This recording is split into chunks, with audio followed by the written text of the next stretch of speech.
নমস্কার, লোকাল 18 বাংলায় আপনাদের সকলকে স্বাগত। আজ আমরা চলে এসেছি নদিয়া জেলার কৃষ্ণগঞ্জ থানার অন্তর্গত টুঙ্গি গ্রামে এক কৃষকের বাড়িতে, যেখানে আমরা দেখতে পাচ্ছি একটি ব্যতিক্রমী গাছ। এই গাছ কিন্তু আর পাঁচটা সাধারণ গাছের মতো নয়। গাছের মধ্যে ঝুলে রয়েছে বিভিন্ন সাইজের বেগুন। সাধারণত বেগুন গাছ আমরা 3 থেকে 4 ফুটের মধ্যেই হয় জানি, কিন্তু এই গাছটি ব্যতিক্রম। কেন ব্যতিক্রম? এই গাছটি প্রায় 13 থেকে 14 ফুট লম্বা। হ্যাঁ, ঠিকই শুনছেন, 13 থেকে 14 ফুট লম্বা, এমনটাই জানাচ্ছেন স্বয়ং যে বানিয়েছেন গাছটি, যে গ্রো করেছেন তিনি। শুনে নেব তার থেকে তিনি কিভাবে এটি বানালেন। 13 ফুট ধরতে এই গাছের বয়স কতদিন হলো? বছরখানে কি এখন ফল দেয়? ও 13-14-12টা ও হয়েই যায়। এই ফল কতদিন ধরে দিচ্ছে?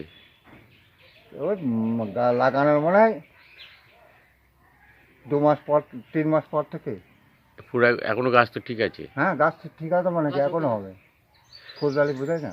তো এই চারা কোথায় পেলেন? এই চারা কোথায় থেকে ধরো ইয়ে করেছি সাধারণত বেগুন গাছ তো এত বড় দেখা যায় না। না, কোথা থেকে ম্যানেজ করেছিলাম না তাও বলতে হবে না, কারণ পাতো দিয়েছিলাম, প্রচুর চারা বেরিয়েছিল। আচ্ছা, চারিদিকে লাগিয়ে হয়নি, মরে গিয়েছে। আপনার নাম কি? অশোক বিশ্বাস। তিনি জানান বছরখানেক আগে তিনি এই গাছ লাগিয়েছেন। গাছ লাগানোর মোটামুটি 3 থেকে 4 মাসের মধ্যেই ফলন ধরেছে গাছে। গাছের আকৃতি এখন তার বাড়ির চালও ছাড়িয়ে গিয়েছে। গাছে ধরেছে বিভিন্ন সাইজের বেগুন। বেগুনগুলিও কিন্তু সাধারণ আমরা যে বেগুন দেখি তার থেকে যথেষ্টই লম্বা। পরিমাণ মতো জল, সার ইত্যাদি দিয়েই তিনি কিন্তু বানিয়েছেন তার এই বেগুন গাছ। বিশাল আকারে হচ্ছে জোর আছে গাছে, হুম, সার প্রয়োগ করেছে, হ্যাঁ। খোল দিয়েছে, হ্যাঁ। যার ফলে গাছটা তো লম্বা হয়েছে।